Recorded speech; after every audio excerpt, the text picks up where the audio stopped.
Welcome to There and Back Again. I'm Alistair Stevens. It is good to have you all with me for this, our 38th session in our exploration of Tolkien's Middle-earth. Tonight, we move into chapter 4 of the third book of The Lord of the Rings and introduce one of the most interesting, one of the most fascinating, certainly one of the most popular characters in the entire novel, Treebeard. We're getting Treebeard tonight, you guys. We also get Merry and Pippin, whom, having escaped from the orcs who captured them back at Parthgalen, shelter in the Fangorn forest, are introduced to the aforementioned Treebeard, who calls the Entmoot, then marches with his arboreal allies to Isengard. Will we make it through this entire chapter tonight? Almost certainly not. You guys, I have, I think, 20 slides taken from this chapter, but that's okay. We're going to cover as much ground as we can tonight, and then we'll cover the rest of the chapter along with the next chapter next week in There and Back Again. Sometimes the divisions between these sessions aren't quite as neat as I would like them to be. We have Tolkien Lover joining us tonight. We have Sam with us, and Angela and Shane and Gildarts Winters and Karen and Nikki. It is great to have you all here. I know that you are all as excited as I am to talk about Ents, to talk about Treebeard, to talk about the Fangorn Forest, and wow, we just have a lot of material to cover. So let's waste no time with the preamble. Let's get right into our discussion of ents. The word ent is taken from the Old English word for giant, and this concept has been rolling around in Tolkien's development of The Lord of the Rings pretty much since he sat down and started work on this long-awaited sequel to The Hobbit. While drafting this novel, Tolkien had a vague concept for a giant named Treebeard who was going to interrupt the story at some point on the eastern side of the Misty Mountains. And the versions change. His notion of this character alters substantially as he moves through. But then we arrive suddenly, with almost no warning at all, at Treebeard. We get the character that we have come to know and love. He emerges almost out of nowhere. He writes in a letter to W.H. Auden in 1955. The professor writes, "Take the ents, for instance. I did not consciously invent them at all. The chapter called Treebeard," parenthetically, that is tonight's chapter, "from Treebeard's first remark on page 66 was written off more or less as it stands, with an effect on myself, except for labor pains, almost like reading someone else's work. And I like ents now," he continues, "because they do not seem to have anything to do with me. I dare say something had been going on in the unconscious," scare quotes around the unconscious in the professor's letter here, "for some time, and that accounts for my feeling throughout, especially when stuck, that I was not inventing but reporting imperfectly, and had at times to wait until what really happened came through." And we've seen this element of Tolkien's relationship with his secondary creation throughout the entire writing of The Lord of the Rings, even back to the writing of The Hobbit, and certainly his continued revision of his Legendarium. He didn't change his mind about these stories as he was writing them as much as he discovered new elements. This is most notable, besides Treebeard, who just shows up in the narrative, as that letter attests, shows up in that narrative ready for prime time, ready for the spotlight, but in no way developed consciously by Tolkien. Up until this point, the most notable example of this has been the Lady Galadriel, who has been on the periphery of the Lothlorien sequence basically since the first version of that chapter was written. Basically, since Tolkien made it through Khazad-dûm and started writing Lothlorien, he had a concept of the Lady Galadriel and continued to revise those sequences, raising her in importance, making her more and more and more significant every time he revisited it. And he accounted at the time by saying that this was not a process of conscious revision, but rather a process of discovery. The professor is unique, of course, in a number of ways, but perhaps the most striking, particularly for our purposes here on There and Back Again, is his ability to read his own text, to investigate and discover his own secondary creation.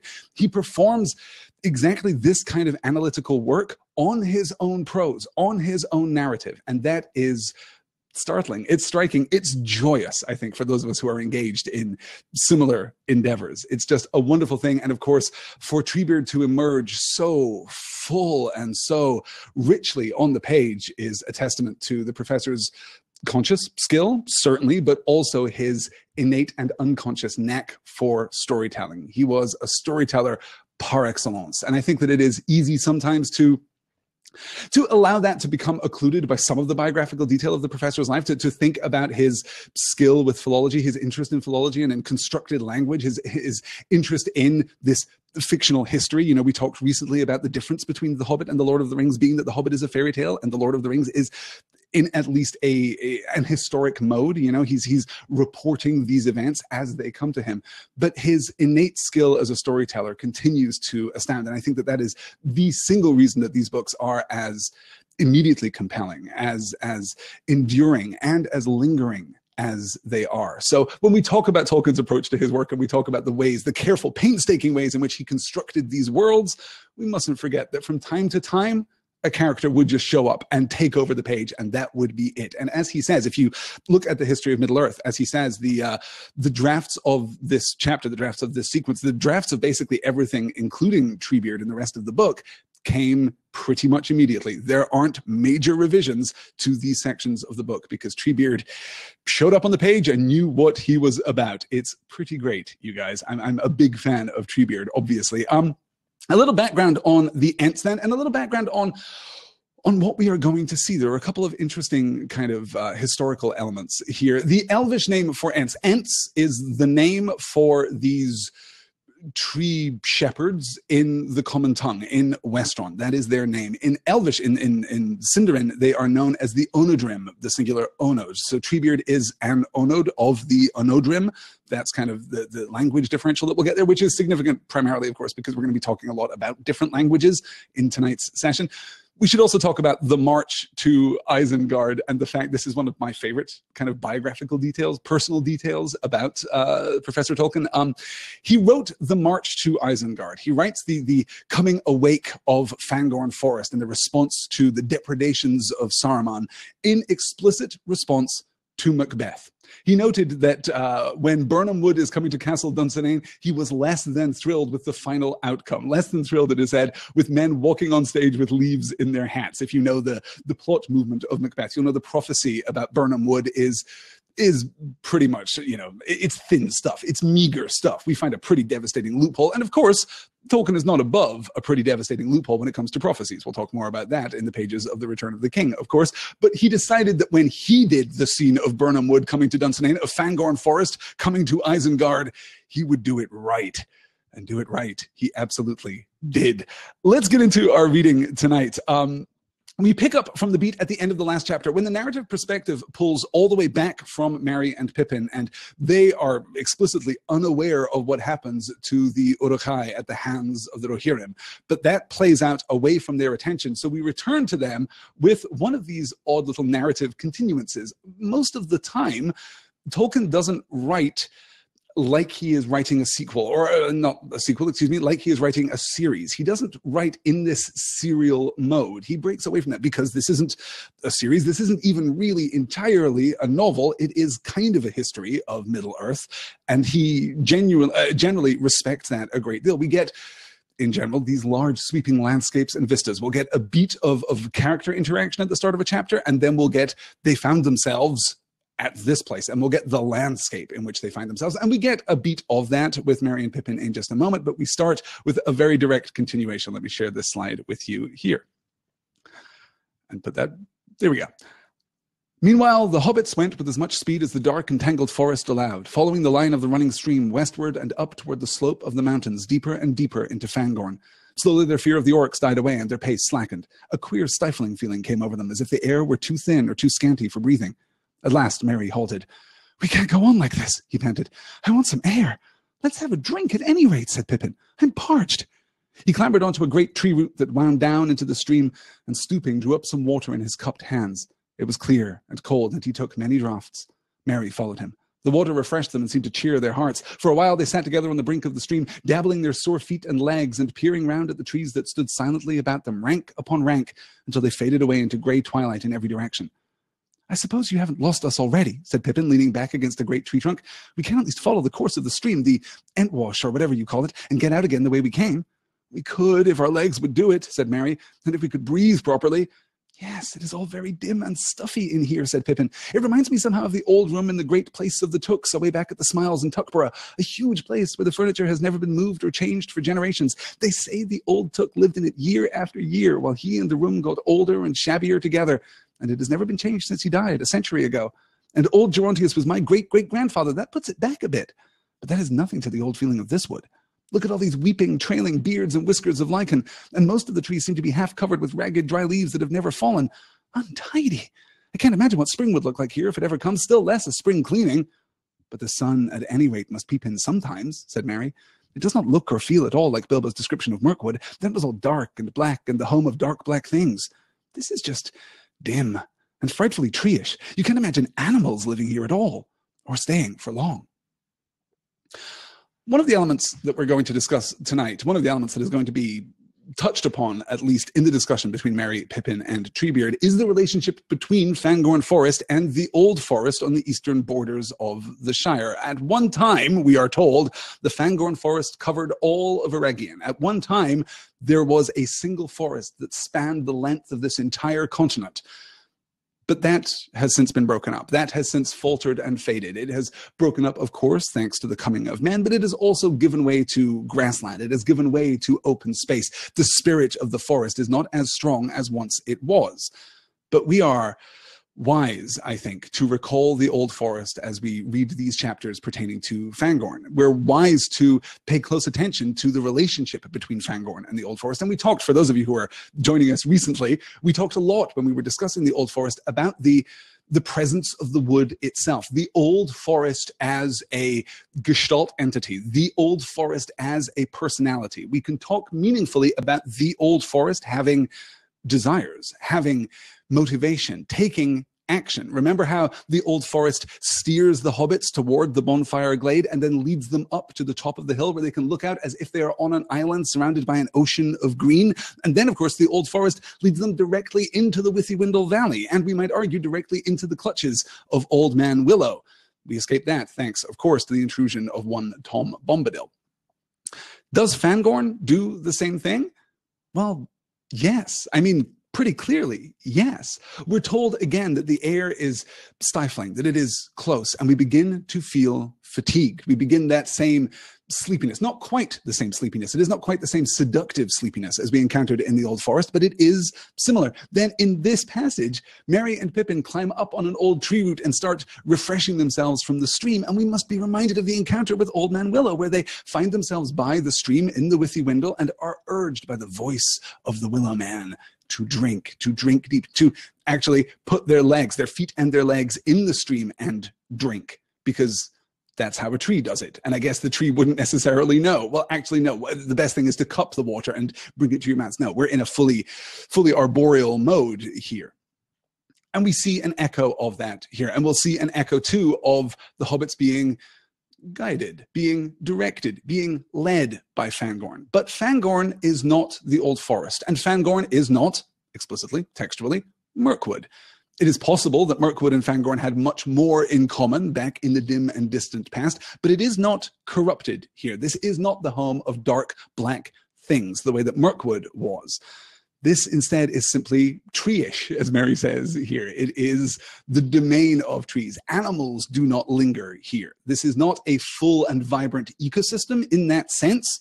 It is something more purposeful, something more intentional, something more, well, I hesitate to say anthropomorphic, right? It's not quite a person. Fangorn is not quite a person, though Fangorn is also the name given to Treebeard. The reason, by the way, that this session of There and Back Again is called Treebeard and Beardtree is that Fangorn literally translates as Beardtree. So they're going to meet Treebeard in the Beardtree forest. That's where we are. And of course, we get the reference here to the great beards of lichen that hang on the trees and the old leaves that have never yet completely followed. And Pippin can't quite imagine a spring, because spring came to Fangorn Forest a long time ago. And it isn't now the kind of forest that is renewed with the passing of each year, the way that the Old Forest to a certain degree is, the way that certainly the forests back in the Shire, you know, when Frodo and the others, the Hobbit walking party run into Gildor back in the Shire, and we get this kind of idyllic version of a neighborhood forest back there. This is not that kind of wood, nor yet is it like Lothlorien, where, you know, this eternal kind of spring, this enforced eternal spring endures. It's not quite like that either. Fangorn is something very, very different.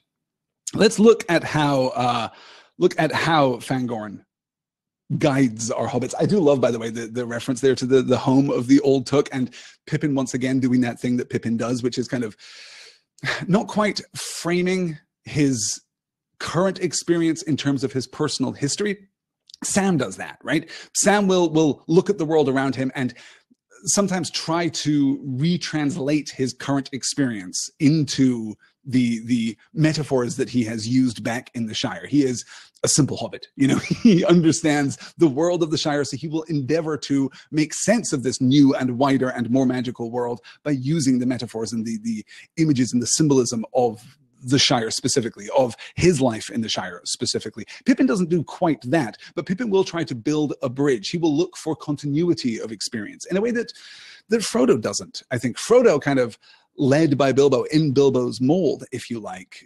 embraces the wild for what it is, embraces the new for what it is. But Pippin mediates between Frodo and Sam in a really interesting way. This, though, is how Fangorn leads the hobbits around. They found it was further than they thought. The ground was rising steeply still, and it was becoming increasingly stony. The light grew broader as they went on, and soon they saw that there was a rock wall before them, the side of a hill or the abrupt end of some long route thrust out by the distant mountains. No trees grew on it, and the sun was falling full on its stony face. The twigs of the trees at its foot were stretched out and stiff, as if reaching out to the warmth. Where all had looked so shabby and grey before, the wood now gleamed with rich browns, and with the smooth black greys of bark like polished leather. The boles of the trees glowed with a soft green like young grass. Early spring, or a fleeting vision of it, was about them. In the face of the stony wall there was something like a stair, natural perhaps, and made by the weathering and splitting of the rock, for it was rough and uneven. High up, almost level with the tops of the forest trees, was a shelf under a cliff. Nothing grew there but a few grasses and weeds at its edge, and one old stump of a tree with only 2 bent branches left. It looked almost like the figure of some gnarled old man standing there, blinking in the morning light. "Up we go," said Merry joyfully. "Now for a breath of air and a sight of the land." So they are led here by this gleam of gold in the distance, as if, the narrator tells us, as if the canopy had parted to admit a beam of sunlight into the deepest part of the forest. And hey, we should probably go in that direction, as if the canopy had parted. The canopy almost certainly did indeed part. So we find ourselves at this rocky face. We find this root of the distant mountains that has ventured forth beneath the land and emerged here, which is a beautiful image, of course. And then we get the stair. Weathered, yes, of course, but also cracked. How is the rock cracked? How has the rock been cracked? Well, presumably by the forcible intrusion of trees. Trees have grown up among the rock cracks and forced them apart, split them apart. And thus now we have a natural staircase leading up to this stump with branches, looking almost like a man looking out at the distant horizon. So much like the Old Forest, the Fangorn Forest is leading the hobbits. I think that's pretty clear to see. Yes, R. Faramir says in the chat, another as if that was more than if. Yes. And Tolkien Lover says, if the canopy is alive, then go towards light. Absolutely, right? This is a natural response and a good response. But here, deeper in the wood, what do we see? Well, we see the springtime. We see a hint of spring, a facsimile of spring here, and we're nearing spring. It is, at this point, the very end of February of 1319 of the Third Age. So spring hasn't yet come, but we're getting a sense of springtime. But it feels as though this is a sense of springtime that has endured. And we're getting to the idea that the boles of these trees, the bark of these trees is old and dark like polished leather. That this is bark that has endured. So while we also get springtime, we get these images of great antiquity, of a kind of venerable antiquity here, deeper in the heart of the forest. This feels almost cared for. And then, of course, we meet Treebeard. This is following the observation that they almost like the forest. "Almost felt you liked the forest. That's good.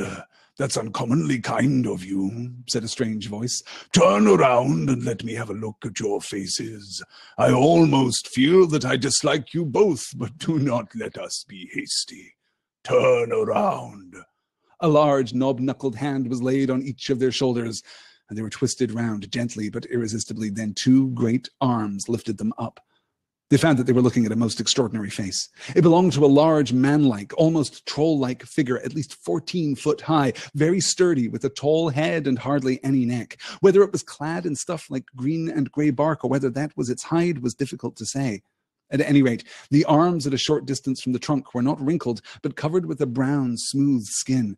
The large feet had 7 toes each. The lower part of the long face was covered with a sweeping grey beard, bushy, almost twiggy at the roots, thin and mossy at the ends. But at the moment, the hobbits noted little but the eyes.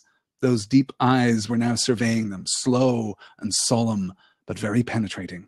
They were brown, shot with a green light. Often afterwards, Pippin tried to describe his first impression of them. One felt as if there was an enormous well behind them, filled up with ages of memory and long, slow, steady thinking, but their surface was sparkling with the present like a sun shimmering on the outer leaves of a vast tree or on the ripples of a very deep lake. I don't know, but it felt as if something that grew in the ground, asleep, you might say, or just feeling itself as something between root tip and leaf tip, between deep earth and sky, had suddenly waked up and was considering you with the same slow care that it had given to its own inside affairs for endless years. Hum, murmured the voice, a deep voice like a very deep woodwind instrument. Very odd indeed. Do not be hasty, that is my motto. But if I had seen you before I heard your voices, I liked them. Nice little voices that reminded me of something I cannot remember. If I had seen you before I heard you, I should have just trodden on you, taking you for little orcs, and found out my mistake afterwards. Very odd you are indeed, root and twig. Very odd. First of all, we get another intrusion of chance, if chance you call it. If I had not first heard your voices, if I had first caught a glimpse of you coming through Fangorn Forest, well, I would have squished you. I would have squished you and then found out my mistake and presumably felt bad about it after the fact. But it's a good thing you hobbits are chatty, because if you weren't talking to each other, this would have turned out very badly for you indeed. So another moment of, yes, as I say, chance, if chance you call it. So this is our introduction to Treebeard, this giant figure, this half tree-like, half man-like or troll-like figure, 14 feet tall, covered in this smooth brown skin, but with a barky, mossy raiment around him. It is impossible to tell if this is his garb, if this is his clothing, or if this is his hide, if this is his skin there. We get, of course, the beard, twiggy at the roots, thin and mossy at the ends, but then we get the eyes. And this is unusual even for Professor Tolkien, to pivot here away from the direct description into Pippin's own temporally displaced, recollection of this encounter is fascinating. And it does something very, very important, right? It does two things very important. The first is to render Treebeard immediately in terms of story, in terms of myth, but it also renders him in terms of great antiquity. Pippin is going to survive this encounter, but Pippin will be talking about this encounter for many long years afterward. And when he does, he is going to do so with a great deal of thought and a great deal of care. And he is going to see these eyes, this depth of memory, but also the superficial sparkle of presence and presumably of beauty. All of the metaphors that he uses here of the natural world are beautiful, are compelling here. So he's going to think in these two terms, this great age, but also this presence, this idea that something has waked up, right? That this figure here in the forest, that this avatar of the forest itself has awoken. And the awakening there is twofold, right? On the one hand, it has slumbered long for many years, but had an awareness. It had an awareness of the passing of seasons. It had that kind of sleepy awareness of the world around it, but now it is awoken. Now it has real presence and real focus, and that focus is turned on our hobbits. We're making a lot of tree puns here in the Crowdcast chat, which is pretty good. I'm fond of that. That's pretty good.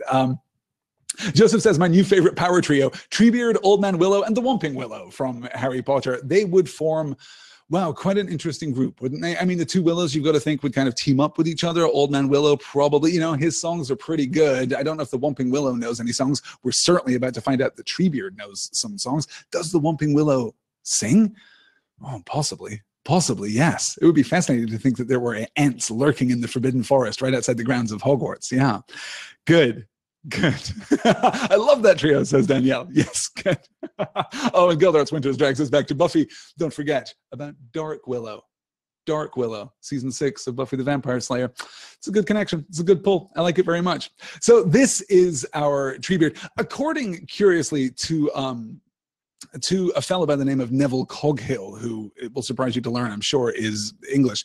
Neville Coghill was an associate of the Inklings, never quite an Inkling himself, but he was kind of on the periphery of the Inklings at Oxford and knew both Professor Tolkien and his friend C.S. Lewis very well. And he has been known to say from time to time, or was known to say from time to time, that the mode and manner of Treebeard's speech is very specifically the mode and manner of C.S. Lewis's speech. C.S. Lewis, renowned for his great and booming voice, but also his crafted oratory, I suppose. C.S. Lewis would talk, as has been said, as other people write, that he would formulate these, C.S. Lewis would talk in subclauses, which real people, it is said, don't, but C.S. Lewis certainly did. So if you can think now of Treebeard sounding like, our friend Jack, that's probably not a bad pull. That's probably not a bad connection here. So Treebeard doesn't recognize hobbits. He doesn't understand what hobbits are. But that's because he has some history. Pippin, though still amazed, no longer felt afraid. Under those eyes, he felt a curious suspense, but not fear. "Please," he said, "who are you? And what are you?" A queer look came into the old eyes, a kind of wariness. The deep wells were covered over. "No," answered the voice. "Well, I am an ent, or that's what they call me. Yes, ent is the word. The ent I am, you might say, in your manner of speaking. Fangorn is my name, according to some. Treebeard, others make it. Treebeard will do." "An ent," said Mary. "What's that? But what do you call yourself? What's your real name?" "Oh, now," replied Treebeard. "Oh, now that would be telling. Not so hasty. And I am doing the asking. You are in my country. What are you, I wonder? I cannot place you. You do not seem to come in the old lists that I learned when I was young. But that was a long, long time ago, and they may have made new lists. Let me see. Let me see. How did it go? Learn now the lore of living creatures. First name the four, the free peoples. Eldest of all the elf children. Dwarf the delver, dark are his houses. Ent the earthborn, old as mountains. Man the mortal, master of horses.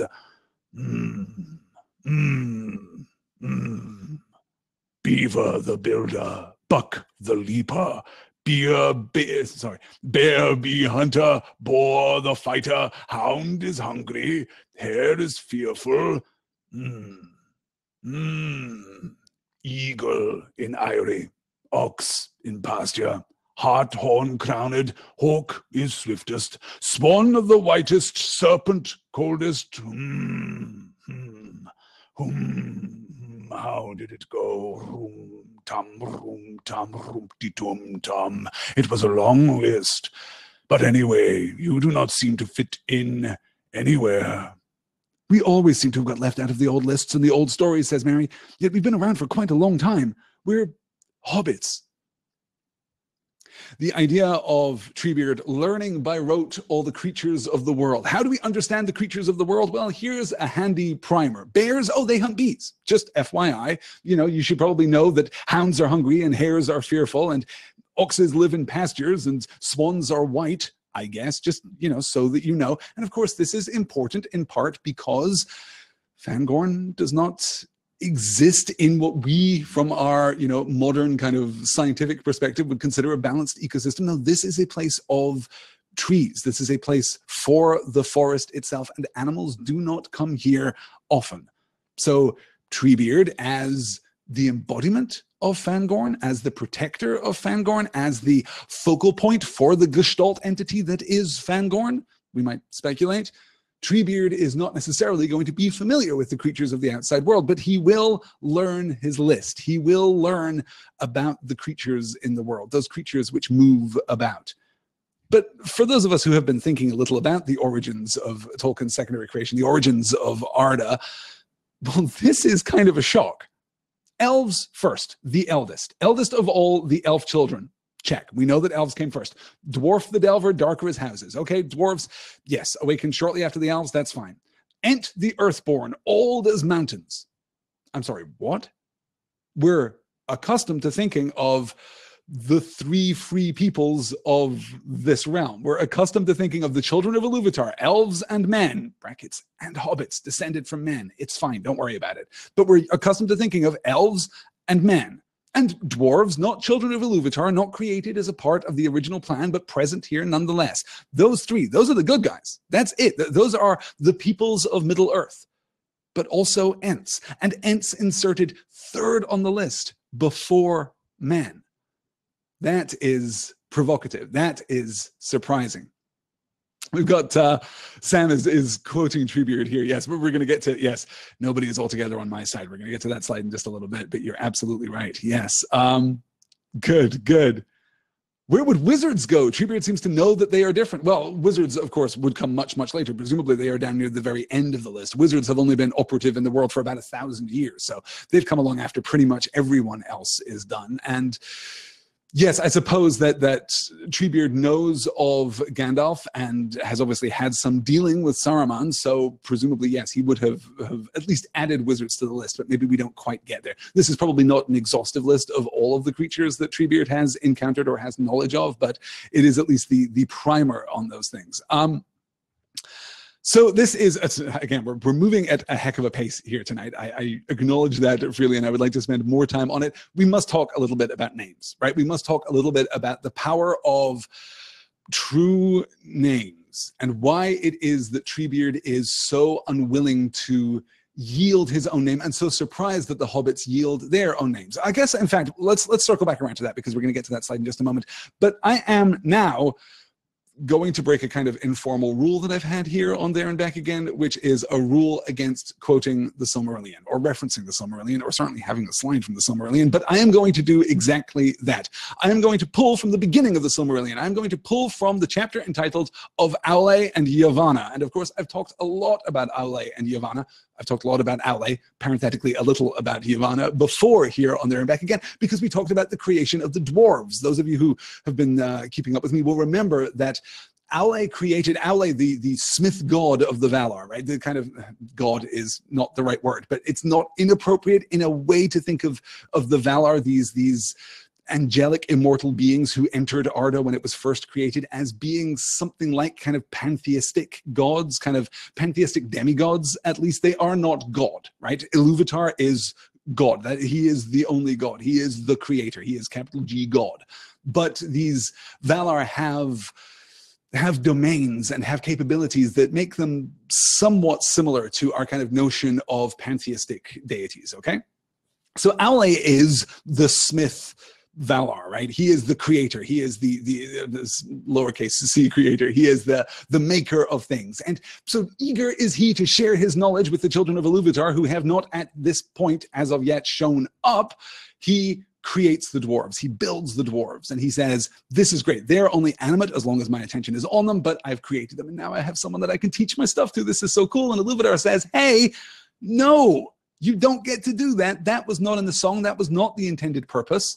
You have to destroy them. Ultimately, Iluvatar grants the dwarves awareness and life and sense all their own, and the dwarves become a race of Middle-earth, but created by Aule, right? So Aule's partner, wife, Yavanna, who is the goddess of all green and growing things, the queen of earth, the giver of fruits, she's a little concerned by this. And she says, okay, it's cool that you made these dwarves, but there is now going to be an enmity between your dwarves specifically and my people, like my trees, my plant-based kingdom, everything that grows in the earth. There's going to be an animosity there because your dwarves aren't going to care. They were not a part of the original song, so they're not a part of the greater context of this creation. So this is our slide from the Silmarillion. Therefore, she went before Manwë, and she did not betray the counsel of Aule, but she said, King of Arda, is it true, as Aule hath said to me, that the children, when they come, shall have dominion over all the things of my labor, to do as they will therewith? It is true, said Manwë. But why dost thou ask? For thou hadst no need of the teaching of Aule. Then Yavanna was silent and looked into her own thought, and she answered, because my heart is anxious, thinking of the days to come. All my works are dear to me. Is it not enough that Melkor should have marred so many? Shall nothing that I have devised be free from the dominion of others? If thou hadst thy will, what wouldst thou reserve? Said Manwe. Of all thy realm, what dost thou hold dearest? All have their worth, said Yavanna, and each contributes to the worth of the others, but the Kelvar can flee or defend themselves, whereas the Olvar that grow cannot. And among those I hold trees dear, long in the growing, swift shall they be in the falling, and unless they pay toll with fruit upon bough, little mourned in their passing. So I see in my thought, would that the trees might speak on behalf of all and punish those that wrong them. This is a strange thought, said Manwe. Yet it was in the song, said Yavanna. For while thou wert in the heavens with all, for while thou wert in the heavens and with Olmo built the clouds and poured out the rains, I lifted up the branches of great trees to receive them, and some sang to Iluvatar amid the wind and the rain. Then Manwe sat silent, and the thought of Yavanna that she had put into his heart grew and unfolded, and it was beheld by Iluvatar. Then it seemed to Manwe that the song rose once more about him, and he heeded now many things therein, that though he had heard them, he had not heeded before. And at last the vision was renewed, but it was not now remote, for he was himself within it, and yet he saw that all was upheld by the hand of Iluvatar. And the hand entered in, and from it came forth many wonders that had until then been hidden from him in the hearts of the Ainur. Obviously, the mode of the Silmarillion is very different from the mode of the kind of rhetorical mode of the Lord of the Rings. It is it's of a much higher register. It is much more biblical, obviously, in its language and in its construction. But the story here is pretty simple. Yavanna is worried. Aule has told her that the children, when they come, shall have dominion over all things of my labor to do as they will therewith. When the children come, when there are other beings possessed of mind and possessed of soul upon this world, is it true that they're just going to be able to do whatever the hell they want with everything that I have created, which, by the way, is all plant life on this planet? And Manwe says, well, yeah, but you didn't need the teaching of Aule to know that. That's like the deal, right? And Yavanna says, my heart is anxious thinking of the days to come. All my works are dear to me. Is it not enough that Melkor should have marred so many? Is it not enough that the shadow, the evil in this world should have ruined so many things? Now everything that I create is subordinate to, the children of Iluvatar. Is there no force that will speak in the defense of my creation? And Manwe says, well, okay, what do you want? What would you like to happen? And Yavanna says, well, okay, the Kelvar, animals can move, so they can defend themselves. They can flee and they can fight and they can take action. That's great. But the Olvar can't. Plants can't. They can't fight back. They can't protect themselves from the coming of the children of Iluvatar. Among these I hold trees dear. Long in the growing, swift shall they be in the felling. And unless they pay toll with fruit upon bough, little mourned in their passing. So I see in my thought. Trees are the best. Trees are most sacred to me. Long in the growing, but swift in the felling. This seems unjust to me. It is trivial. It is easy to kill a tree, but it takes a long time for a tree to grow, and they have no defense. They have no protector. This is a strange thought, says Manwe. Okay. You remember, Yavanna, how we entered this world after it was created, after we sang about it for a bit, the Ainulindale, the first chapter of the Silmarillion. Do you remember us all, singing about the world and how the world is going to be great and how things are going to happen in the way that they're supposed to happen? Remember that whole discussion? This is how it was always supposed to be. And Yavanna says, no. Yet it was in the song. Yavanna says, no. Hey, remember this part of the song? You didn't pay attention to it, maybe. You weren't conscious of it. You had not heeded it fully, perhaps. But remember this part of the song? While thou wert in the heavens and with Olmo built the clouds and poured out the rain, while you, king of Arda, while you, greatest of our number, while you, lord of the winds and the air and the birds, while you were up in the sky with Olmo, the king of the seas, and you created clouds and you let the first rain fall upon the surface of Arda, and I, in my influence, walked among the trees and lifted their branches to receive the rain. Remember when that happened? I heard them sing. I heard some of them sing praise to Iluvatar. And that was in the song. I remember us singing about that before the world was ever created. And Manwe says, weird. I guess you're right. This idea that Yavanna gives to Manwe unfolds within him, and he suddenly understands, no, wait, you're right, that was in the song. This isn't a part of my domain. This isn't a thing that I was paying attention to, but you're right. We did plan this from the beginning. So after this slide, spirits are sent out to find residence, to take up residence within the bodies of particular trees. And thus the ents are created autonomously from the beginning, created in accordance with the song. They are not the children of Iluvatar. Why are they not the children of Iluvatar? Because they don't have souls, right? They are not created within the world. Spirits go into the ents. They are supernatural is such a loaded word, I suppose, particularly within the frame of the Lord of the Rings when it has like two specific and very different contradictory meanings. But they are not of Arda. They came from without. They are presumably either some spirits of nature, which are never really fully discussed, or possibly Maiar. They are, junior Einar. They are junior angelic spirits that are sent out to guard the forest. This is Yavanna's arguably single greatest act of creation. It's a quiet act of creation, but it is personal and protective. Here she is, I guess, not gardening the forests of Arda, right? She's not gardening the forests, but she is allowing the forests to garden themselves, to protect themselves. I love the chapter of Aule and Yavanna in the Silmarillion. It's it is probably, in fact, my favorite chapter in that entire book, and I can't wait to talk about it here on There and Back Again. But about, 18 months from now, whenever we get around to that. But I wanted to touch on the creation of the ents, because the creation of the ents, particularly as a counterpoint to the creation of the dwarves, is so powerful, is so specific. Let me catch up in the chat here. Shane says, looking in Treebeard's eyes is looking deep into memory beyond Middle-earth, ? And that is why they are so memorable? Possibly, right?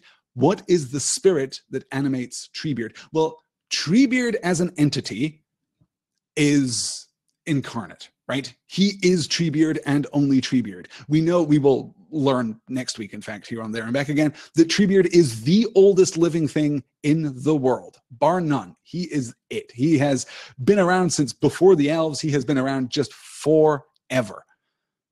But he is himself. He is capable of death. He doesn't think of entering into the sphere of Arda, apparently, in the same way that, for example, Gandalf does. Gandalf has a memory of what he was before he was Gandalf, but Treebeard doesn't seem to. So, yes, I'm honestly not sure, but yes, I mean, it is interesting, yeah. John says, interestingly, Gandalf has a special affinity with trees. Maybe the ents are relatives. Yeah, possibly, in the sense that they were all originally Maiar. Yes, I mean, Sauron too, I guess. And by some accounts, Mr. Tom Bombadil as well. Who knows? Who can say for sure? Yeah. Would Treebeard know, Gildart says, what Treebeard knows would stump Tom Bombadil? What is the connection between Treebeard and Tom Bombadil? They don't seem dissimilar, do they? They don't seem dissimilar. They seem as though they would, at the very least, get along like a house on fire. But it's probably a bad metaphor to use, considering that one of them is predominantly made of wood. Yes, I'm not sure. Because the exact nature of Tom Bombadil is so difficult to pin down, and the exact nature of Treebeard is less difficult, but still a little complex, a little challenging. Yes, it's difficult to figure out exactly how they would get along. Good. Yeah, I love it. This is some praise here for the Silmarillion. I know it's so great to talk in this Silmarillion register, right?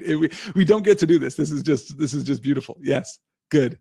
Okay, let's keep moving on. So that's our history of ents. Ents are created at the behest of Yavanna when she goes to Manwë and says, it's not cool that the children of Iluvatar can just do what they want with plants, right? Like, I mean, I know that they can, but the plants should have someone to speak in their defense. And it was in the song. And thus Manwë is moved. More of the song is revealed to him. He is able to discern more within the song than he was previously. And he feels the hand of Iluvatar. He feels the agency of the creator god here behind everything. So that is our introduction here to the origins of ents. Let's get back to names, because this is one of my favorite topics in all of fantasy fiction. Nobody else calls us hobbits. We call ourselves that, said Pippin. Come now, not so hasty. You call yourselves hobbits, but you should not go telling just anybody. You'll be letting out your own right names if you're not careful. We aren't careful about that, said Mary. As a matter of fact, I'm a Brandybuck, Meriadic Brandybuck, though most people just call me Mary. And I'm a Took, Peregrine Took, but I'm generally called Pippin or even Pip. But you are hasty folk, I see, said Treebeard. I am honored by your confidence, but you should not be too free all at once. There are ents and ents, you know, or there are ents and things that look like ents but ain't, as you might say. I'll call you Mary and Pippin, if you please. Nice names. For I am not going to tell you my name, not yet, at any rate. A queer, half-knowing, half-humorous look came with a green flicker into his eyes. For one thing, it would take a long while. My name is growing all the time, and I've lived a very long, long time. So my name is like a story. Real names tell you the story of the things that they belong to in my language, in the old Entish, as you might say. It is a lovely language, but it takes a very long time to say anything in it, because we do not say anything in it unless it is worth taking a long time to say and to listen to. But now...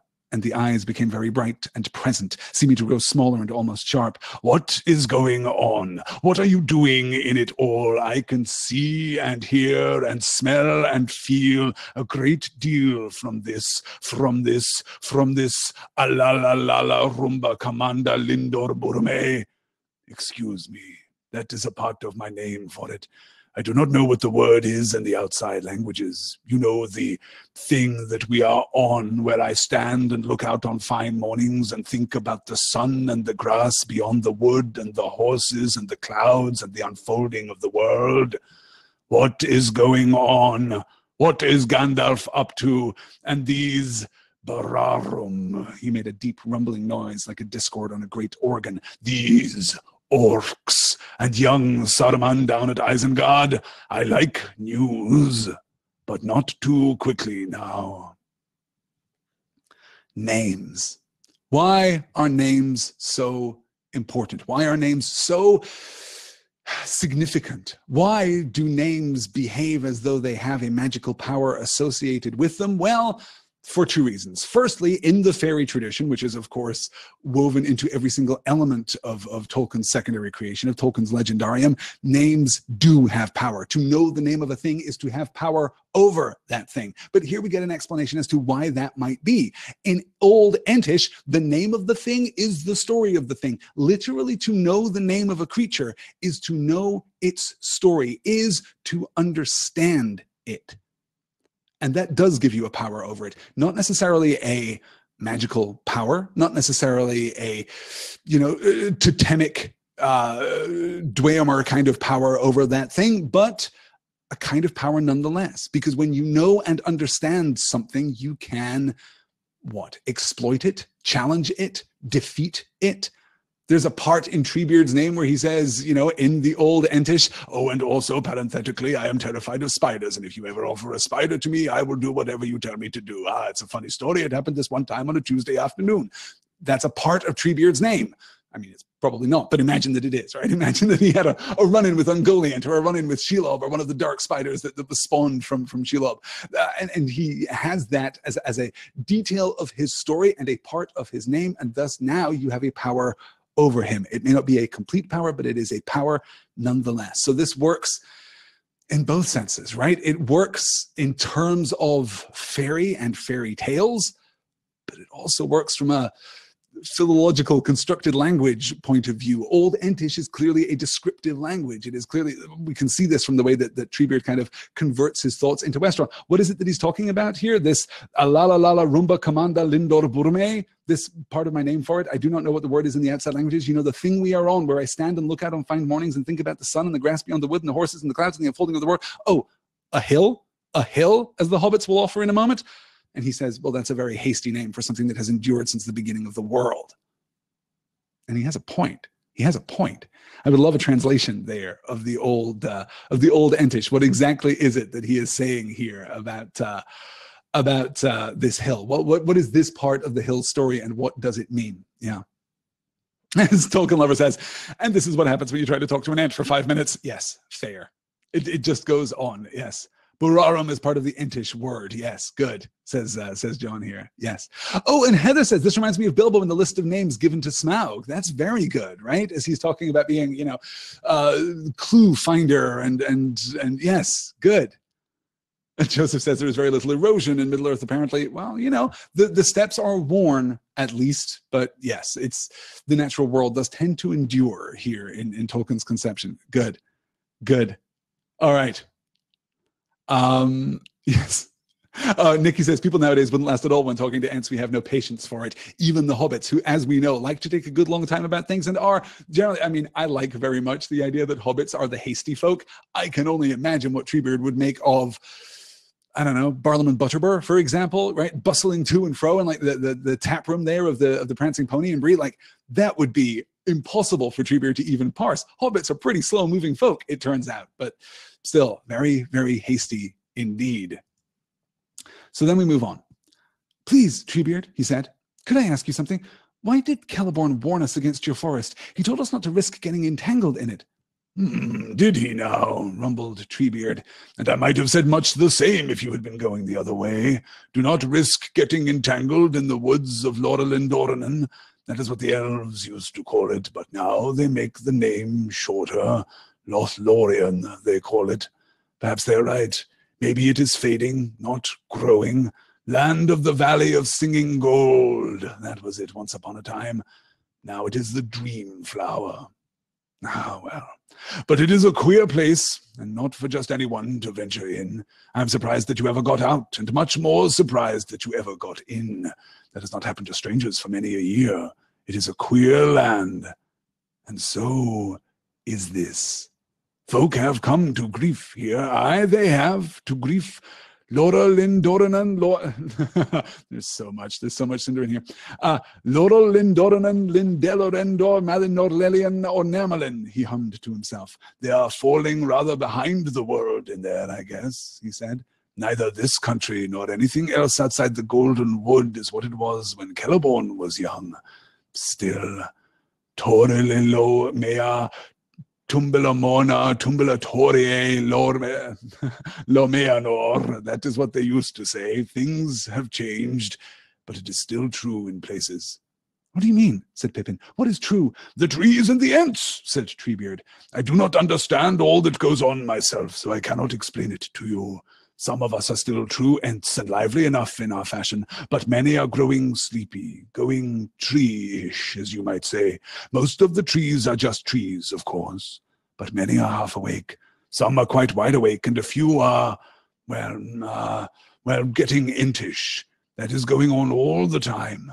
When that happens to a tree, you find that some have bad hearts. Nothing to do with their wood, I do not mean that. Why, I know some good old willows down the Entwash, gone long ago, alas.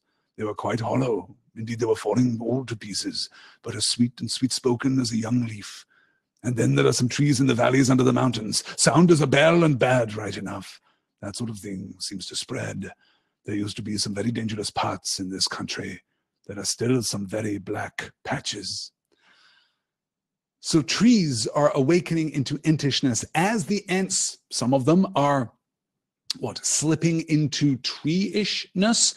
There is a kind of odd reciprocity that trees are, trees are potential ents, or to put it another way, ents are nothing more, and certainly nothing less than awoken trees. And of course, we must be thinking of Old Man Willow. We're thinking certainly of Old Man Willow in the earlier passage when he's talking about, there are things that look like ents but ain't, as you might say. Clearly, Old Man Willow kind of falls into that space. Is Old Man Willow an ent who slipped into his tree-ishness but remains awake enough and malevolent enough that he wants to hurt and harm, not just by his action against the hobbits, of course, but we know from Tom Bombadil that Old Man Willow is trouble. He is expecting trouble, or kind of Tom Bombadil is warning Old Man Willow off any trouble before he even knows that the hobbits are there as he approaches singing his song. That would explain perhaps why Old Man Willow knows the songs that he knows. Songs that aren't as strong as Tom Bombadil, certainly, but are still powerful enough to ensnare. Well, I was going to say 4 guileless hobbits, but I guess what I mean is 3 guileless hobbits and Sam, who knows his stuff and, of course, saves the day, because that's what Sams do, I guess. The Elven that we get here, which I'm not going to try and pronounce again, or I guess half Elven here, Lora Lindoronen, Lindilla Rendor, Malinor Elion, or Namalin. That is the Quenya, and then the second italicized thing here on the slide, that is the Entish. But they both mean the same thing. They both translate as forest many-shadowed, deep valley black, deep valley forested, gloomy land. That is the name that is given. Lodalin Doranan, that is the name that was originally given to Lothlorien, the land of the Valley of Singing Gold. That was what the elves called it back in the day. Now they call it Lothlorien. It's a very different thing. How did the trees become dark, says Nikki. I understand certain forests like Mirkwood having the effect because of the evil surrounding them, but what about the other forests?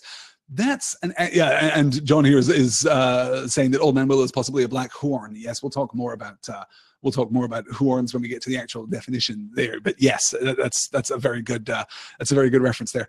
How do trees become dark? Well, that's an interesting question, isn't it? What do we get here? You know, what do we understand from Treebeard? Why should they become dark? Some of them are bad. Some of them have bad hearts. Nothing to do with their wood. I do not mean that. Why, I knew some good old willows. Hey, no coincidence that he mentions willows here. It is not as though willows as a breed are bad sorts. I knew some good old willows down the Entwash, gone long ago, alas. They were quite hollow, falling all to pieces, but as quiet and sweet-spoken as a young leaf. Good trees, even though they were not solid trees or healthy trees. And then there are other trees who turn to malice. There are some trees in the valleys under the mountains, sound as a bell and bad right through. Well, what is the clue that we get there? Valleys under the mountains? Our experience of valleys under the mountains is a little complicated, right? Because we've seen valleys under the mountains be very positive places, Holland on the western flank, or even, you know, the Dimrel Dale as in Ulbazar on the eastern flank. Not terrible places, but still under the mountain, still in the shadow of the mountain, still possibly corrupted by a fell influence. Still possibly there is this general shadow that passes across the world, this kind of disincarnate evil that is spread by the incarnates evil in the world, the incarnate evils in the world, excuse me. Perhaps that is what is leading to the corruption of these trees. It is possible, yes. And our Faramir says this is very good, or just evidence that they have free will. If they can make bad choices, some will. And Rita says, they're all good trees, Brent. That's the thing. Those good old willows down the Entwash, would willow again, 12 out of 10? Yes. The natural process, says Heather, the natural process of rot and decay is not an indicator of evil. Darkness is more complicated than that. Heather, that is brilliant. That is a perfect encapsulation of what we're talking about here, right? Rot and decay and even sickness and disease, even physical fallibility. This is not an indication of corruption, right? This is not what we are talking about. That, in fact, is a wholesome and healthy part of the cycle. Yes, Treebeard has lived for ages uncounted. I think that there is one non-canonical source that gives his age as like 13,500 years old or something ludicrous, but it is certainly something of at least that order, probably much, much higher than that, right? Not every tree lives as long as Treebeard. Trees, you guys, just to shock you, are not functionally immortal, even presumably within the woodland realms of Middle-earth. The individual trees don't matter there. That's why I refer to the Old Forest and Fangorn, and even to an extent Mirkwood, as being, and again to a lesser, much lesser extent, Lothlorien. I'm referring to these as Gestalt entities. They are the culmination of all of their constituent parts. They are the aggregation of all of their constituent parts. Fangorn endures, even though the individual trees of Fangorn die. That is where we are. So it has nothing to do with the natural processes of life and death and renewal and rebirth, but has a lot to do with this shadow, this taint of darkness, whatever it is. This idea of yes, original arboreal sin. I just don't know. Yeah, good. Oh, that's interesting. Seastar asks, how is Imladris different? And Shane clarifies here, Imladris is in and above a valley where a river splits. Are we... Oh, yeah, Seastar is originally asking, yes, Imladris isn't a valley under the mountains. I mean, yes, it is Rivendell, right? It is a hidden dell. It is a hidden valley technically speaking, in the shadow of the mountains. But again, remember, we had Holland far further south. Before we come to the western gate of Moria, we have Holland where the elves lived. Places where the elves live are, or lived in the case of Holland there on the western flank of the Misty Mountains, are much more immune to the coming of the shadow, right? For example, Mirkwood falls pretty damn fast into corruption thanks to the presence of the necromancer at Dol Guldur. But Thranduil's kingdom doesn't. Thranduil's kingdom just persists. And yes, they are clearly, you know, waging some kind of conflict. At the very least, they are guarding their borders against the spiders and the inky blackness that is crawling forth from Mirkwood. But there's also no sense that the trees of Thranduil's realm are faltering, or were faltering while the necromancer was still at Dol Guldur. So places where elves are simply more resilient. They ward off the shadow. The light is stronger there, which, you know, might connect us back to the Shire and the fact that you know, the old forest. Old Man Willow seems to be of a different sort in the old forest, right? When we're talking about the old forest, why is the old forest so distrustful of hobbits? Why is the old forest why is there such animosity between the old forest and hobbits? Because the hobbits burned the old forest, because the hobbits grew a hedge to keep the old forest out, because there is a kind of open warfare between the very slow kind of warfare between the hobbits and the old forest. That's why the hobbits, when they enter the old forest through the hidden gate there, are led by the old forest to the bonfire glade. This is super purposeful. The old forest is saying, oh, no, come on in. First off, though, you should see what you did to us.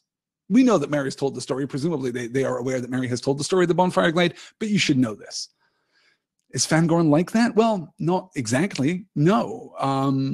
There isn't quite the same animosity there, though, of course, Treebeard is much more outright hostile. Well, Treebeard is, of course, much more outright everything, right? Treebeard is animate in a way that the rest of the forest is not. The rest of the forest, I do believe, led Merry and Pippin to Treebeard. So Fangorn as a forest has an awareness that Fangorn, the individual, you know, doesn't quite have. He certainly seems to be surprised by them, but there is still an enmity there with regard to the orcs, right? There's still a hatred of the orcs, and the orcs of Isengard in particular. Okay.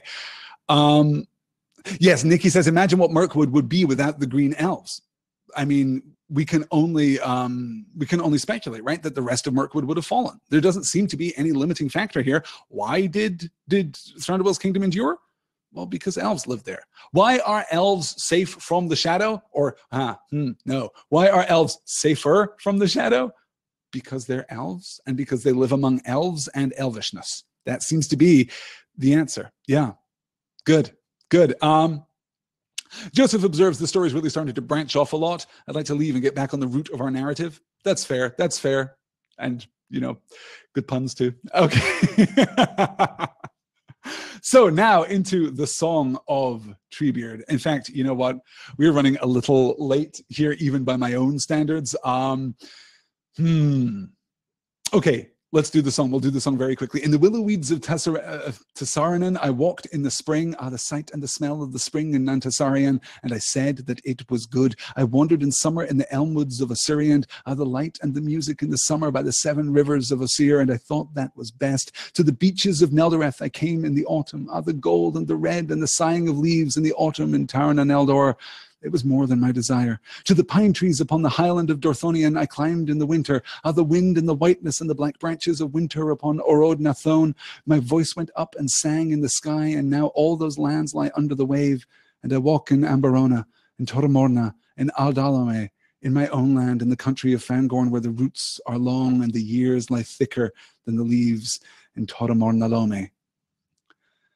These places don't really matter so much, except that the first 3 pairs that we get, the first 4 pairs that we get, excuse me, are of the west. This is prior to the drowning of Numenor. Okay, so we get this kind of repetition. We get in the willow meads of Tisaranan. I walked in the spring. The sight and smell of spring in Nan Tisarian. So these are that's the same place. Tisaranan and Nan Tisarian, I suppose. That's the same place. And I said that it was good. It's fine. So I had the spring there, and it was good. I had the summer in Assyrian, and by the 7 rivers of Assyr, Assyrian, the land of the rivers of Assyr. It's the same place again. I had the summer there, and I thought that that was best. Then I had autumn in Tower na Neldor, and it was more than my desire. It was pretty great. Then I had winter in Dorthonion, and that was pretty great too. I thought that it was great, and I sang, and it was wonderful. And all of those lands are now gone. All those lands now lie under the wave. And I walk in Amberona, I suppose that's not actually, that should be Taor Remorna, in Aldalome, in my own land, in the country of Fangorn, where the roots are long and the years lie thicker than the leaves. So this is what he's singing about. He's singing about, I walked in ancient and wondrous lands. All of those lands are gone. I walked as the seasons passed, and I thought that each was good. I thought it was good. I thought it was the best. It was more than my desire. The wind and the whiteness and the black branches of winter upon Orodnathon. My voice went up and sang in the sky. This is an exultation in the winter in Dorthonion. But those lands have passed now, and here I am in Fangorn. This is a hint again of the long history, the long memory of Treebeard. Yeah. Good. Yeah, as our Faramir says, oh my gosh, and this could be, the subtitle of The Lord of the Rings. Our Faramir says, you live long enough, you experience a lot of loss.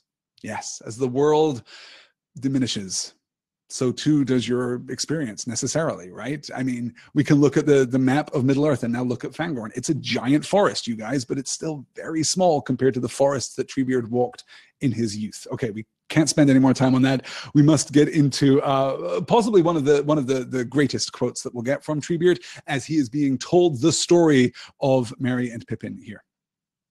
He was immensely interested in everything, in the Black Riders, in Elrond and Rivendell, in the Old Forest and Tom Bombadil, in the mines of Moria and in Lothlorien and Galadriel. He made them describe the Shire and its country over and over again. He said an odd thing at this point. You never see any ents round there, do you? He asked. Well, not ents. Entwives, I should really say. Entwives? Said Pippin. Are they like you at all? Yes. Well, no.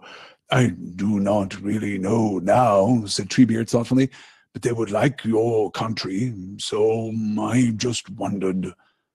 Treebeard was, however, especially interested in everything that concerned Gandalf, and most interested of all in Saruman's doings.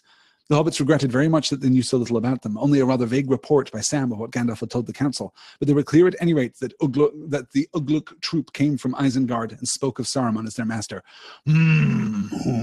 Said Treebeard, when at last their story had wound and wandered down to the battle of the orcs and the riders of Rohan. Well, that is a bundle of news and no mistake. You have not told me all, no indeed, not by a long way.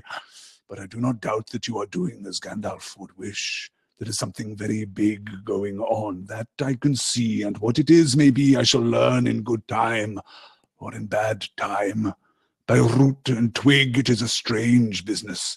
Up sprout a little folk that are not in the old lists, and behold, the 9 forgotten riders reappear to hunt them, and Gandalf takes them on a great journey, and Galadriel harbours them in Carascalathon, and orcs pursue them down all the leagues of Bardaland.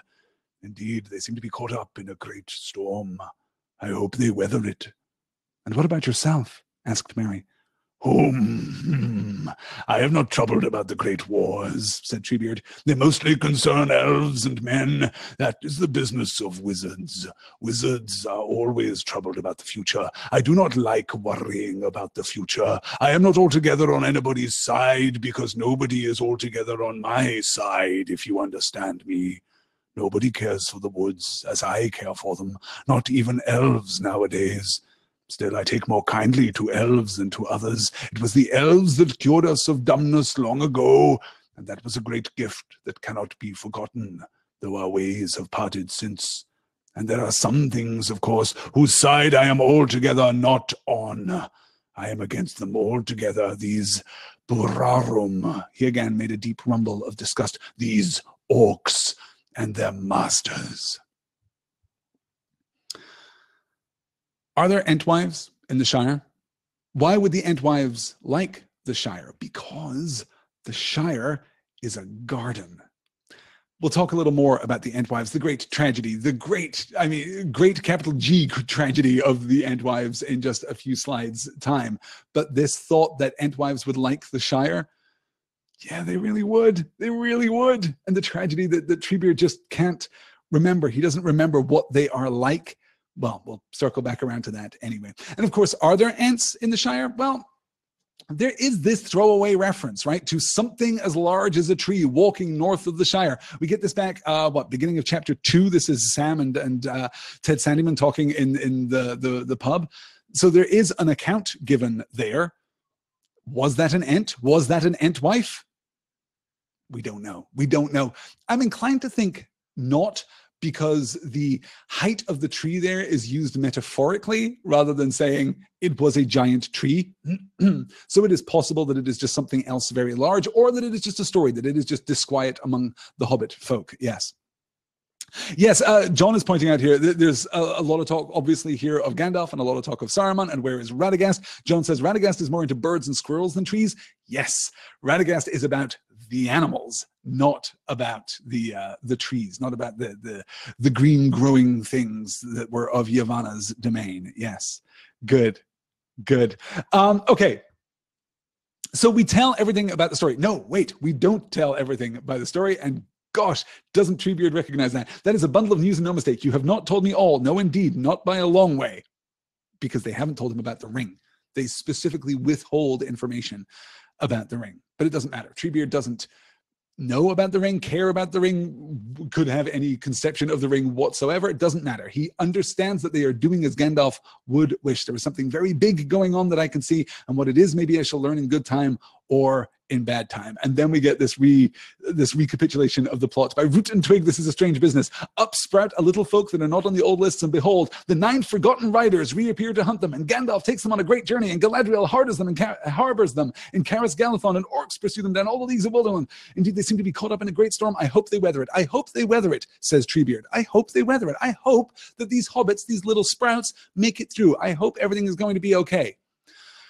I mean, I'm not going to help. I'm not going to pitch myself into this great doing, partly because I don't know what it is, but also, well, we get what is perhaps the definitive line from Treebeard.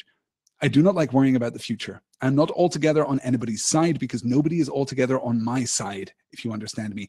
Nobody cares for the woods as I care for them, not even elves nowadays. Still, I take more kindly to elves than to the others. It was the elves that cured us of dumbness long ago, and that was a great gift that cannot be forgotten, though our ways have parted since. So the Ents are made animate by the will of Yavanna, by the request of Yavanna, I suppose, and by the embodiment of these particular spirits, wherever these nature spirits come from. But it is the elves that teach them to speak. And remember, language is the preserve of the elves. That is, language is what makes the elves special. That is what distinguishes the elves. So they share it with the Ents, and that is not a gift to be readily forgotten. I am not altogether on anybody's side, because nobody is altogether on my side. What is the political agenda of Treebeard? From that perspective, what can we extrapolate about the political agenda of all Ents and of all forests and of the natural world? Well, doesn't matter who wins. Doesn't matter who wins in this great war. Doesn't matter about this wizard war that is currently raging. They mostly concern elves and men. That is the business of wizards. Doesn't really matter to Treebeard what happens in this war, because the end result for him is going to be pretty much the same. His forest is going to diminish. People of some sort or another are going to come and claim the wood of his forest. They're going to come and cut and burn. And even in the Shire, which is, of course, this represented as this agrarian idyll, you know, the Shire is this perfect English country garden, but the crucial word there is garden. The reason that the Shire is at war with the Old Forest is that the Old Forest is not tame in the way that the Shire is. That, for those of you who haven't read ahead, for those of you who don't remember the tale of the Entwives, that is why the Entwives would love the Shire, because it is a garden, because it is tame. The Old Forest is not, and Fangorn certainly isn't either. And it doesn't matter what happens in the war, because the world will be tamed. Middle-earth will be tamed, and it will be tamed by the rise of men or the rise of orcs. It will be transformed into a parkland by even the most beneficial rise of man. Even if men are great, if the blood of Numenor still runs strong, if Aragorn reclaims his throne and reforges the kingdoms of North and South and unifies them into a single kingdom, even if we enter an age of peace unheralded, the world will still be tamed. The world will still become a garden. That's the best thing that we can hope for. And if that doesn't work out, then the orcs will slash and burn, and the forests will be destroyed anyway. There's no argument here for the perpetuation of Fangorn Forest. There's no argument here for the perpetuation of the wilderness. Even those people within the frame of the Lord of the Rings to whom we are supposed to give our unequivocal support, they are themselves necessarily agents of civilization. They are agents of society, and society will challenge the wilderness of Fangorn Forest. It will be charted, and it will be contained, and it will be harnessed, and it will be, yes, ultimately tamed. No one is on Treebeard's side. So why should he be on anyone's side? We'll see the development of this argument as we move on. As I scroll back here to see what everyone has been saying in the chat. Oh my gosh, R. Faramir says, this has the cadence of a joke, but I still like the idea very much too. If an ent fell under the influence of the ring, would it make a sound? You're asking if an ent falls in the forest? Would it make, yes. Could an ent fall under the influence of the ring? I have no idea. The closest thing we get to an argument about this is Tom Bombadil himself. If we are correct in our speculation, and Tom Bombadil is some kind of ancient archetypal nature spirit, then he and Treebeard are more like one another than any two other, than Tom is like anyone else or Treebeard is like anyone else. And thus it is possible that without that desire for power, without that desire to even really change the world, without, to both Treebeard and Tom Bombadil seem to have a desire to perpetuate the world, but not change it. And we might argue logically, if that kind of continuation is change of a sort, is the foiling of the nature of nature itself, we might have an argument about that, perhaps, over brandy and cigars later in the drawing room. But I think that we can see that there's no outright desire to warp the world, to shift the world, to remold the world. So it is possible. Could an ent fall under the sway of the ring? My guess would be that Treebeard would be exactly as immune to the influence of the ring as Tom Bombadil. He would not be as gleeful about it. I do not think that he would have mastery of the ring. No. Mastery is, specifically and exactly the wrong word. I do not think that he would be joyous in his kind of relationship to the ring as Tom Bombadil is, but I do think that it would have a similar lack of impact on him. Yes. Gosh, we really are making decent progress tonight as we get through, I'm glad to say. Let me see here. What was the first tree's first word? What a really interesting question. Tree, probably, right? I don't know. Fangorn, maybe. Treebeard, I don't know. Here's the question. If Treebeard is the oldest living thing in Middle-earth, as Gandalf will assert in the next chapter, was he first? Did he learn language from the elves? Still, I take more kindly to elves than to others. It was elves that cured us of dumbness long ago, and that was a great gift that cannot be forgotten. Us suggests an inclusivity there. He might be talking about himself and other ents, and it was a great gift that cannot be forgotten. It's a great gift that cannot be repaid, a great gift that cannot be set aside. Forgotten maybe does indicate a personal relationship with those elves. It is possible that Treebeard is one of the original ents that learned language. Oh, we're getting our Faramir is guessing rain, but no, both Sam and Nikki, I will credit both of you here with the obvious conclusion that the first word spoken by one of the ents would, of course, be Groot. I am Groot. That would be the first thing, yes. A tree's first word, says Gildarts Winters, would be squirrel. Yeah, could be. I like that. Yeah. Joseph says, I thought Tom was first. Tom is first and eldest, right? What does this mean? Tom is said to be first and eldest. But Gandalf will say, no, Treebeard, actually the oldest living thing in Middle-earth. What is the difference? Good luck. Good luck with that. I have no idea. Does that mean that when the spirits of the Maiar, if that is indeed what they were, when the Valar sent their spirits or sent spirits out into the world to create the Ents at the behest or the request of Yavanna, did they inhabit trees that were already full grown, or did they inhabit saplings? Here is my question. Was Tom born in Middle-earth? Was Tom born in Arda? Was Treebeard born in Middle-earth? Was Treebeard born in Arda? Was he born in the mortal realm? Because it's possible that if Tom entered the world already conscious in much the same way as Gandalf entered the world when the Astari crossed the ocean 1,000 years ago, then Tom can be first and eldest, but Treebeard can still be the oldest living thing of Middle-earth. We might be able to very carefully parse that. Yes, good. Okay, let's keep moving on because we have to talk about Saruman. This may actually be our final slide for this evening. Saruman is a wizard, answered Treebeard. More than that I cannot say. I do not know the history of wizards. They appeared first after the great ships came over the sea, but if they came with the ships, I never can tell. Saruman was reckoned great among them, I believe. He gave up wandering about and minding the affairs of men and elves some time ago. You would call it a very long time ago. And he settled down at Angrenost, or Isengard, as the men of Rohan call it. He was very quiet to begin with, but his fame began to grow. He was chosen to be the head of the White Council, they say, but he did not turn out too well. I wonder now if even then Saruman was not turning to evil ways.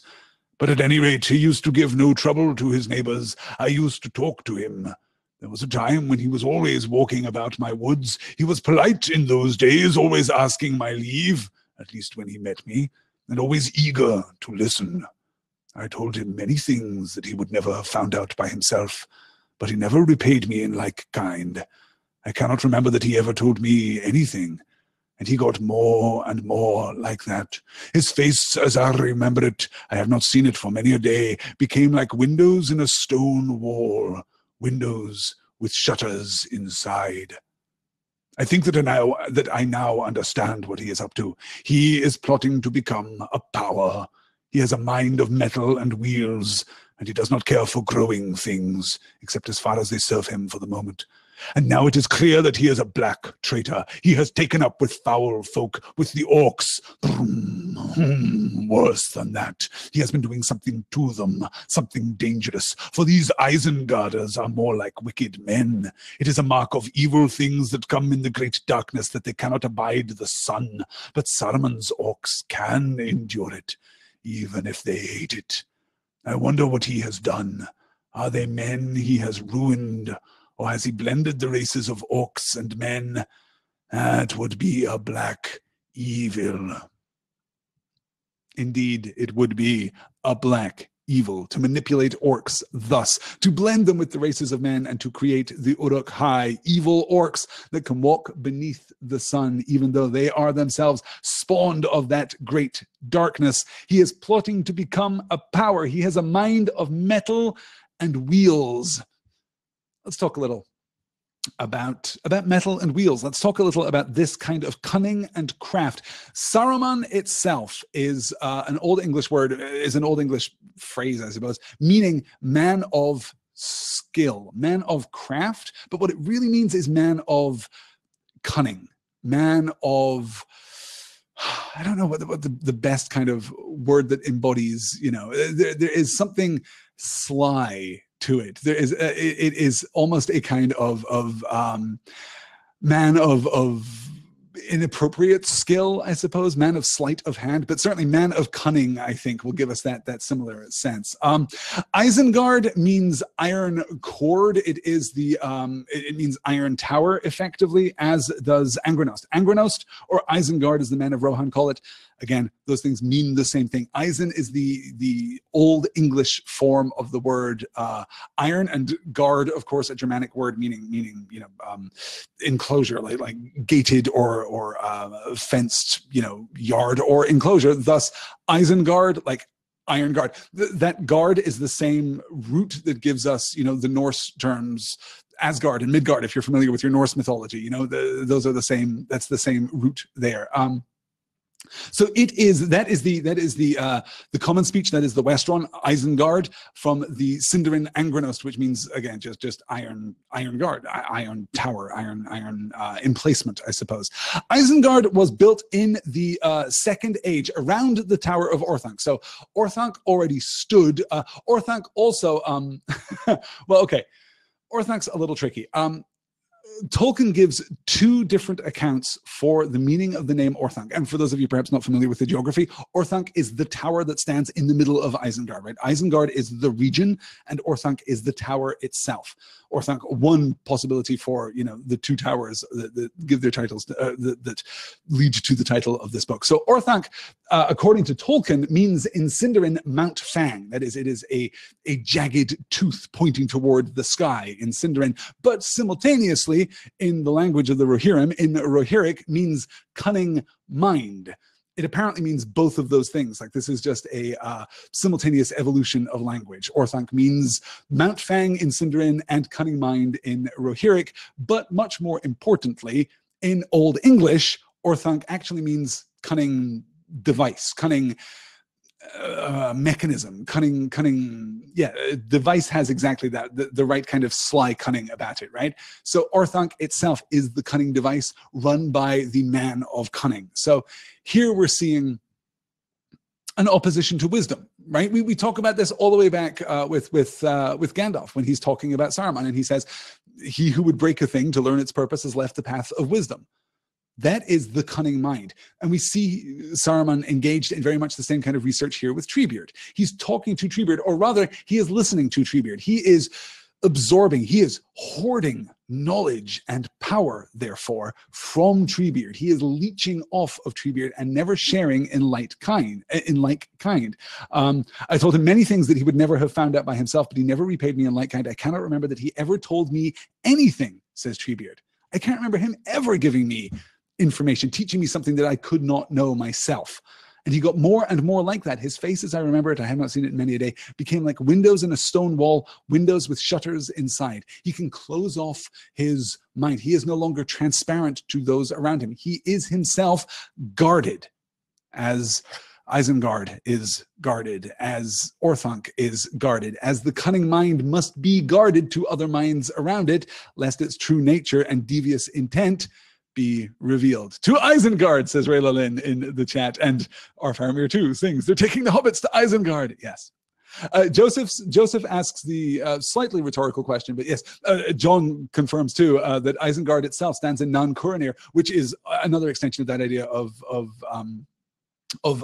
cunningness and deceitfulness. Yes. Joseph asks the mostly rhetorical question, in what language does Orthanc mean phallic symbol of power? Well, I don't know. I mean, if we're going to accuse Orthanc of that, then, Minas Morgul, Minas Tirith, all the other towers that could be named, in fact, Barad-dûr itself, in fact, could be guilty of that same association. But, fair. Good. All right. Yes, I'm fascinated, says Andrea, by the sin of greed. In this case, the hoarding of knowledge, a gluttony. Exactly, right? He's not sharing. He's not keeping his own counsel because it is wise. And he is not keeping his own counsel to protect others, as Gandalf certainly has. I mean, we must remember, the Dunedain are patrolling the Shire in secret in order to keep the Shire innocent. We're not giving the hobbits all the information that we could give them, because to give them that information would not empower them. It would dispirit them, rather, right? So there is something to be said for the benevolent protection of someone, the keeping of dangerous information from someone or something. But that's not what Saruman is doing. He is simply hoarding information. And actually, there's a great quote. Let me turn to my reader's companion to The Lord of the Rings, because I discovered this today. This comes from, this is a quote from J.R.R. Tolkien, author of The Century, in which Tom Shippey, arguably the greatest living Tolkien scholar. I mean, Tom Shippey, he's definitely up there. You know, he's definitely up there.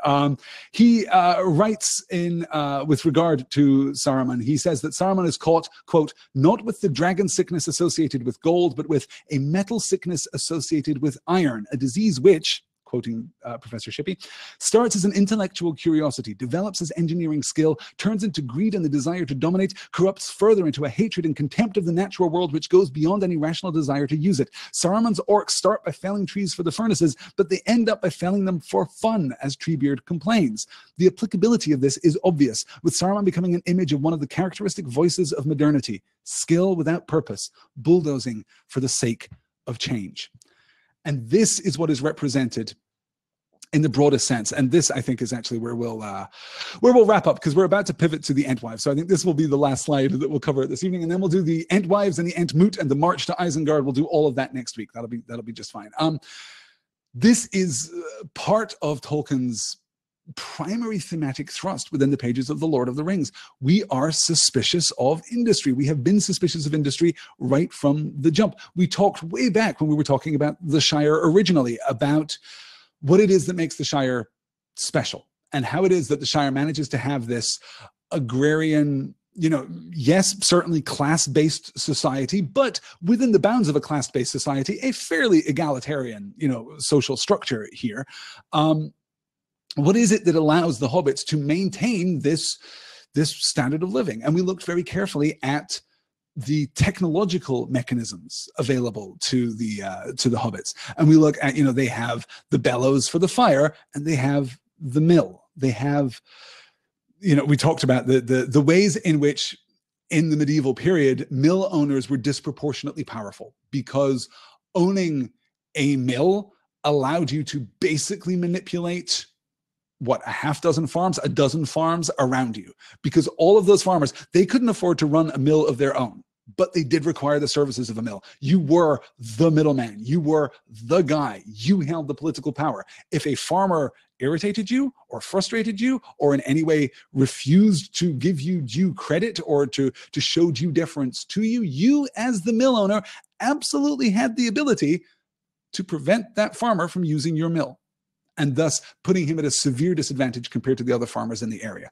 And that was one of the first times in agrarian culture that power became codified in specific individuals because of their technological advance, right? And it is no coincidence that who are the worst people in the Shire, apart perhaps from the Sackville Bagginses? Well, the millers, right? Ted Sandyman is a miller. That's a problem. That's why he's the bad guy. More on that later. We'll talk about the coming of technology to the Shire, certainly. We've had a glimpse of that, of course, in Sam's glimpse in Galadriel's mirror, when he's seen the destruction of the Shire. He's seen the tearing down of the old trees, right? Doesn't that sound familiar now? Aren't we now already primed to expect this conflict with Treebeard, or to perceive Treebeard's perspective on the conflict that is happening around him? I think that's, you know, clearly part of Tolkien's thematic intent here. So he's skeptical of industrialization. Why is he skeptical of industrialization? Well, it's not, I think, because Tolkien was a cheap and cavalier kind of golden age thinker. I don't think it's because Tolkien particularly thought that true happiness and empowerment only comes from the working of the land with one's own two hands and, you know, simple wooden tools crafted by one's own two hands. I don't think that is necessarily what he's getting at. Tolkien was suspicious does not do the man credit sufficiently. He was fearful and critical and outraged by any desire to use other people as tools. So the great rise of industrialization that for Tolkien led to the end of England's, you know, idyllic golden age, the building of the great factories of the north in Birmingham and in Manchester, and of course, you know, in London and environs, that industrialization process rendered the workers in those factories as less than human. We were now no longer an egalitarian society. If all you are is a farmer, and your job as a farmer is to farm. And yes, of course, there is the class structure where you owe duty to a feudal lord, you owe duty to a local earl or count who owes fealty to a duke who owes fealty to the king. Like, that's fine. That social structure appointed by God, right? That social structure as it's supposed to be. And feudalistic structure, real good, strong feudalistic structure of the type that rarely happened in real life, but is, you know, the perfected, you know, idealized form of feudalistic structure, is actually somewhat fair, because yes, you owe your fealty upward, but those people who are above you owe you their protection and their service, in a sense. You know, we've talked a lot about the role of the king and how the king interacts with those people who are of a lower social class. But industrialization does away with that. Industrialization does not create an analogous reciprocal relationship between those below and those above. The employer at a factory, the owner of a factory, the owner of a mill, if you want to take it back to that level, does not owe the people below him, the people dependent upon him, protection. He does not owe them a living wage even. They are tools to be exploited. They are resources to be exploited. And that is at the heart of what Tolkien found to be distasteful, to be disgusting about this kind of mass industrialization. So while we are dealing in the pages of The Lord of the Rings with Sauron and with a kind of incarnate evil and with corruption and with pride and the desire for power, right? The big ticket, you know, evil items in Tolkien's cosmology and Tolkien's theology, you know, while Sauron is the real embodiment of real evil, power and greed and the desire for more and more and more, Saruman is a more relevant contemporarily kind of evil. You know, he represents industrialization and the lack of wisdom and the desire to dissect and to hoard and to continually perfect. He represents a kind of science that is divorced from a moral framework and also from a kind of social conscience, right? A kind of science in Tolkien's mind. And of course, we must remember that for the professor, science meant more often than not weaponscraft. Science was about the forging of greater weapons, which is absolutely specifically what Saruman is engaged in right now. The forging of a better weapon, the Uruk-hai. These are just simply more devastating weapons. And of course, the professor was suspicious of that, both in the way that industrialization literally dehumanizes and in the way in which weapons are used as a means of exerting a kind of temporary political authority, exerting control. That's problematic, obviously, very problematic too. Let me see here. Does Treebeard show kingly virtue, says Joseph? What a fantastic question. Does Treebeard show kingly virtue? Yes, absolutely. If you remember that his subjects are trees, if you remember that his subjects are the trees of Fangorn Forest specifically, then yes, he rules and leads, but also primarily serves. He is, yes, a servant king. I would argue that Treebeard, as the king of Fangorn Forest, is an excellent king. Yes, that's a really, really great question. Good. Yes, Jared says, and this is a thought I must admit that I have from time to time and try to shove away as quickly as I could. Jared asks, what would Tolkien say about our current culture? I shudder to think of how scathing his remarks would be. What would the professor make of smartphones? It wouldn't be good, you guys. It would. I doubt that he would have a good thing to say about the new iOS update. I'll tell you that much. Yes, good. All right, let's see here. Okay, I think, yes, John is quoting here from the Shire. It turned out that Otho owned a good deal more than was good for him. Yes, the idea that the owning of land, the owning of property, the owning of things is corruptive. Well, hey, haven't we seen that a couple of times over now? Like, we've kind of slipped into this mode with the dwarves, where we talk about the lust for gold, and we talk about the corruptive influence of the dwarven rings, and we talk about the dragon sickness, and we talk about these things. And that is certainly a type of avarice, of selfishness, of the immediate dehumanization of others, you know, holding oneself apart, holding oneself above. Certainly, yes, the dwarves are guilty of that, but they're guilty of that in a very specific way that is emergent from their positive impulses. That is to say, it is not the case that dwarves in their pursuit of gold and gems and things of beauty will necessarily fall, any more than all things will necessarily fall. It is possible to be a good dwarf, right? That does exist within the legendarium of Tolkien. But it is not possible to be a good dominator of other people. It is not possible to be a benevolent tyrant, I suppose. That is just antithetical to Tolkien's whole conception of social justice and of, this is, I think, oftentimes misinterpreted. It is easy, particularly, God knows, it was easy in the 1960s for, the hippie movement to kind of latch onto the Lord of the Rings and to read passages like this, that I am not on anyone's side because no one is entirely on my side, say the hippies. Well, yeah, man, it's because we need to protect the environment. Tolkien would not have, I think, stood for that. He would not have embraced this idea that, no, actually what we're looking for is a return to the wilderness. Like, there is a reason that the Shire is the perfect idyll within the world of Middle-earth. It is a garden. It is not wild. It is about, well, what is the primary comfort that Tolkien espouses? Or I kind of tipped my hand there. What is the primary virtue that Tolkien espouses within the pages of The Lord of the Rings? I think, as we discussed back in the Hobbit bath song, right? Elves have the natural beauty of the thing. They appreciate the natural beauty of the thing. And men appreciate the kind of the functional utility of the thing. And dwarves appreciate, excuse me, as I knock a glass over there, dwarves appreciate the kind of the beautified utility of the thing. They want to make it more beautiful. They want to make art out of it. And hobbits appreciate comfort. Ultimately, all things in the world should exist for comfort. All things in the world should exist to improve the lot of all. That's what we can aim for. Yes. Smartphone, says C-Star, and to a greater extent, the internet allow me to discuss Tolkien's work with people. He might not like them, but they're good for this. Right. Arguably, yes. And arguably, guys, factories are pretty good. Like, I like things that are built in factories. Factories aren't necessarily bad, but there is, again, it's not the factory. It's the dehumanization that is associated with, for Tolkien, contemporary industrialization and certainly contemporary warfare. You know what? More on this next week. We're going to have a lot more opportunity to talk about this as we move forward. Yes. Good.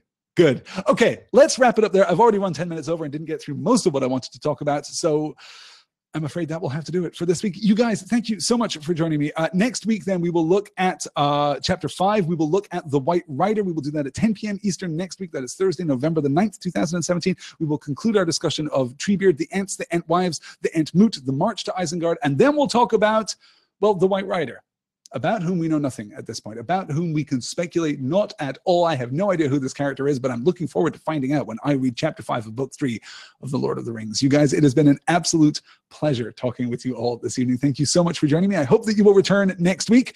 Until then, take care. Good night, all.